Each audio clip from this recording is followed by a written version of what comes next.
Seni bela diri silat kuntau merupakan jenis bela diri yang melibatkan seluruh tubuh untuk jurus serangan, bergulat, bertahan, tangkisan, dan juga menggunakan senjata, bahkan gerakan kombinasi.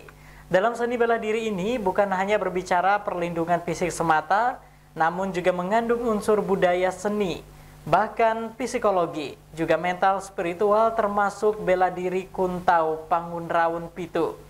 Dari Barito Timur, Provinsi Kalimantan Tengah. Terdapat berbagai aliran dan perguruan silat dari seluruh kini masih eksis dan lestari di bumi Nusantara. Terlebih kini, pencak silat ditetapkan oleh UNESCO sebagai warisan budaya tak benda dunia. Hal ini adalah salah satu upaya pemerintah dalam memajukan silat sebagai warisan budaya Indonesia. Salah satunya seperti yang masih eksis dan lestari hingga saat ini, silat kuntau Pangunraun Pitu, yang memiliki beberapa padepokan wadah berlatih para muridnya. Aspek utama dalam silat itu sendiri antara lain aspek mental spiritual. Pencak silat membangun dan mengembangkan kepribadian dan karakter mulia seseorang. Aspek seni budaya dan permainan seni pencak. Istilah pencak pada umumnya menggambarkan bentuk seni tarian, seni pencak, silat dengan musik dan busana tradisional. Aspek bela diri, kepercayaan, dan ketekunan diri ialah sangat penting dalam menguasai ilmu bela diri dalam silat. Dan aspek olahraga, aspek fisik dalam pencak silat sangatlah diutamakan. Pesilat mencoba menyesuaikan pikiran dengan olah tubuh. Sebagai praktisi silat tetap memfokuskan pada bentuk tradisional dengan kreasi, kombinasi gerakan, namun tetap spiritualitas dan karakter harus diutamakan. Dari seni bela diri ini, Ketua Padepokan Pangunraun Pitu yang juga pengajar, guru silat Antonius Limpau menjelaskan apa itu silat kuntau Pangunraun Pitu, bagaimana lahirnya kuntau ini, kemudian jurus-jurus yang digunakan hingga bagaimana seorang siswa berlatih bela diri, namun tetap mengedepankan aspek spiritual, karakter, dan akhlak yang baik. Bahwa kenapa disebut Pangunraun Pitu? Nah, itu dari dua kata, yaitu Pangunraun dan Pitu. Nah, Pangunraun itu kalau sudah orang Manyan mendengarnya, sudah kata Pangunraun, orang Manyan tahu bahwa ini pasti orang Manyan yang punya. Ya, Manyan. Yang kedua Pitu. Pitu itu bukan hasil dari 6 tambah 1, bukan hasil dari 5 tambah 2, bukan hasil dari 9 kurang 2 atau 8 kurang 1, bukan hasil 10 kurang 3, tapi hasil dari 4 ditambah 3. Itu mutlak. 4 itu milik manusia. Itu misalnya itu yang manusia miliki. Itu ada timur, ada barat, ada utara, ada selatan. Itu seluruh jagat raya. Jadi dimiliki oleh manusia yang hidup di atas bumi dalam 4. Lalu 3 supaya 7. 4 ditambah 3. 3 itu adalah Tuhan. Jadi karena saya ini memang orang Kristen, lalu kita ambil filosofi 3 itu, di situ ada Allah Bapa yang mencipta alam semesta ini, lalu ada putranya Yesus Kristus yang menyelamatkan umat di dalamnya, lalu yang ketiga Roh Kudus yang dia selalu bekerja setiap saat, melewati napas hidup, melewati berkat dan sebagainya, melewati roh. Jadi 4 sudut yang dimiliki oleh manusia dilengkapi dengan 3 yang dimiliki oleh kemahakuasaan Tuhan, jadi sudah lengkap. Jadi Pangunraun Pitu itu adalah hasil 4 tambah 3, tidak boleh dirubah.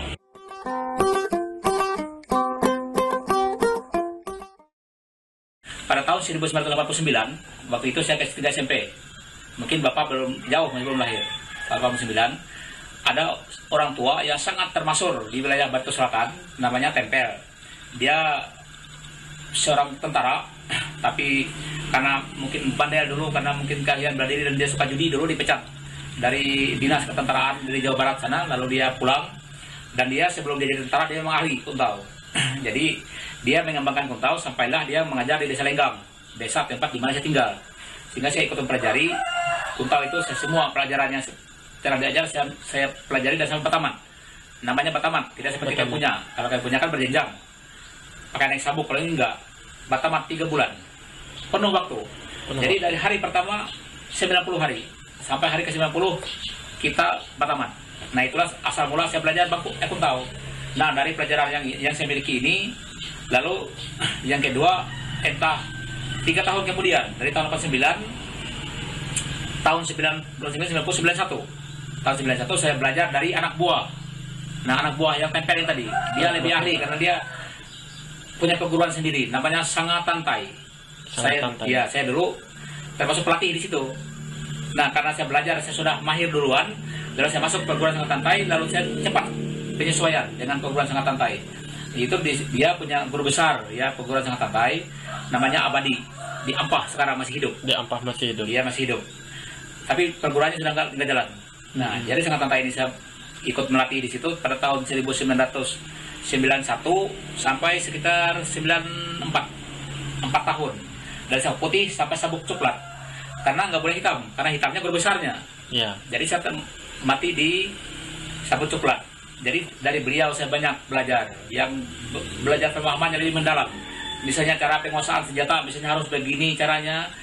Lalu bilang anak buah yang tadi yang si Abadi tadi itu nggak bagus bilangnya. Begini yang bagus. Dia kembangkan dengan perguruan dia, lalu maju dia karena lebih menarik. Nah itu, jadi saya juga mengikuti jejak beliau. Karena saya anak buah, mungkin anak buah yang terbaik waktu itu. Nah pada tahun 91 itu, jadi saya selama 91, 92, 93, 94 saya ikut berlatih dan melatih di Sanga Tantai. Nah itu, jadi 2 sumber ya sumber saya mempelajarinya. Jadi pertama tadi Suhu yang bernama Tempel, dia hanya dikenal dengan Suhu, lalu dengan Abadi, dia seorang guru besar. Iya guru besar itu, dia profesor bela diri lah dianggap waktu itu di Sanga Tantai yang dia miliki. Saya belajar sampai sabuk coklat karena tidak boleh sabuk hitam karena dia dimiliki sabuk hitam hanya seorang guru besar.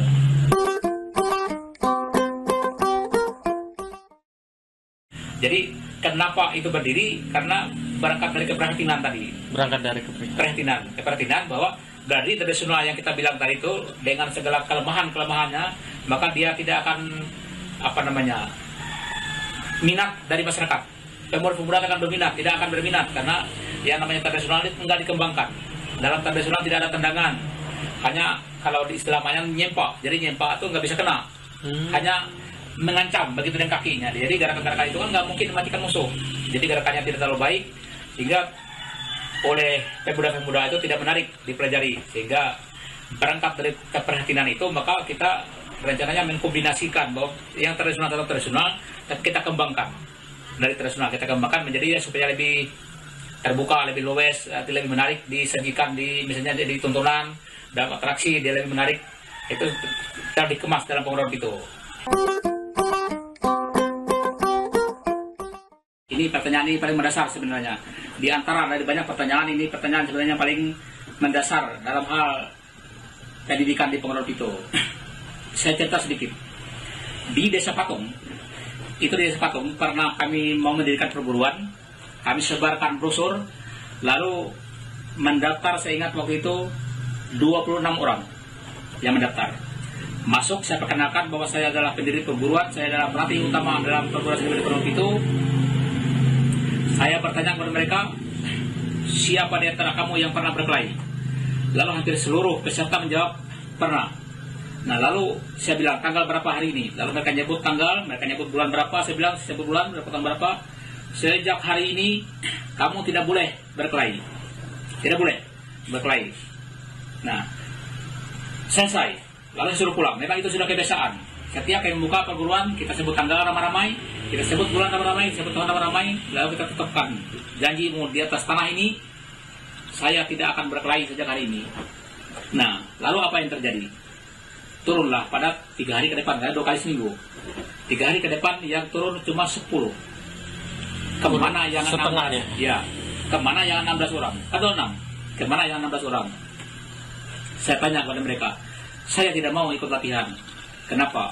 Saya latihan bilangnya untuk saya berkelahi. Kenapa pelatih bela dirinya bilang, sejak tanggal yang latihan tidak boleh berkelahi.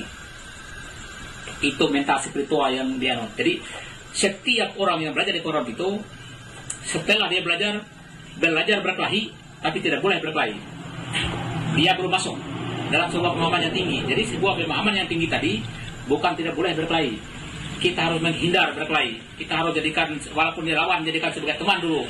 Tapi kalau memang tidak bisa dihindari, Apa yang harus kita pilih? Bisa membunuh dan dibunuh. Apa yang harus kita pilih? Ya kita harus milih membunuh sebenarnya. Dan jika pun harus ada pertarungan, kita harus memenangkan pertarungan itu. Maka oleh sebab itu tidak ada kita menyuruh silakan berkelahi kalau kita pandai. Tetap dari seorang guru yang baik, dia mengatakan bahwa tidak ada boleh perkelahian sejak kita mulai belajar. Tapi namanya orang bodoh saja sudah belajar mahir bela diri, sudah bagus pukulan, tendangan dan sebagainya. Kalau ada orang tidak baik mengganggu, kita pasrah diri. Itu kan tidak mungkin. Tapi tidak mungkin kita umbar ke tengah anak-anak yang baru belajar. Tapi kalau sudah tingkat tinggi, sudah ilmunya tinggi, sabuk tingkat tinggi, itu harus kita jelaskan. Mungkin saja kita memukul duluan. Mungkin saja. Kalau suatu keadaan yang tidak memungkinkan, yang harus kita sampai. Seperti itu. Kalau kita misalnya diminta untuk menjadi pengamanan tingkat elit, mungkin kita sendiri yang harus mengganggu duluan. Betul. Bukan menunggu. Tapi dalam prinsip-prinsip bela diri tetap. Seorang ahli bela diri, seorang pemegang sabuk tertinggi tidak boleh melakukan gerakan duluan. Hanya situasi tertentu. Maka itulah yang sebetulnya dalam pemahaman bela diri, apabila anak-anak sudah sampai pada tingkat yang sabuk biru dan merah, itu sudah mental spiritual sudah bagus. Dalam hal pelajaran, kami bukan hanya mentes gerakannya. Mungkin kalau dia Katolik, dia harus hafal doa apa kami, dia harus hafal Salam Maria, dia harus hafal kemuliaan. Kalau dia Protestan, dia harus tahu misalnya aku percayanya, harus hafal doa, harus hafal jumlah kitab dan sebagainya. Kalau dia Islam, dia harus tidak hal kalimat syahadat apa itu, segala ayat kursi dia harus dihafal. Berarti nilai-nilai rohaninya juga harus ditanam. Karena orang-orang itu yang bagus, bukan hanya makanya termasuk filosofi. Rambut tidak boleh diwarnai, rambut harus bagus, harus seperti kalian pelatih. Makanya pelatih bela diri tidak boleh jelek penampilannya.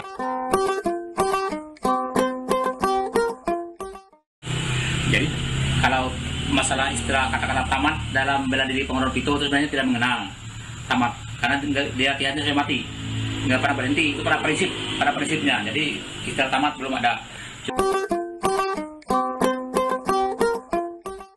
Kita tidak punya ritual sama sekali. Tidak ada punya minyak, nggak ada yang pakai minyak segala macam.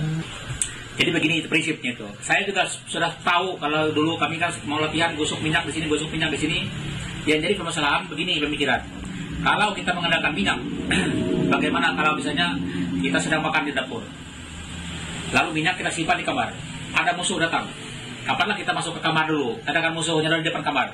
Nah kalau kita menggunakan fisik yang murni, mau kita sedang makan, mau kita sedang tidur, sedang berbaring, sedang mancing, ilmu kita lengket di badan. Karena itu dia ilmunya murni, dengan artinya latihan fisik. Jadi itulah makanya kami hilangkan yang segala macam ritual, hilangkan segala. Kalau dulu kan adanya beli ayam, beli babi, atau beli apakah diteteskan darah, segala pakai telur, itu dulu. Sekarang nggak ada lagi. Dari Kota Palangkaraya, Olivia Teja melaporkan.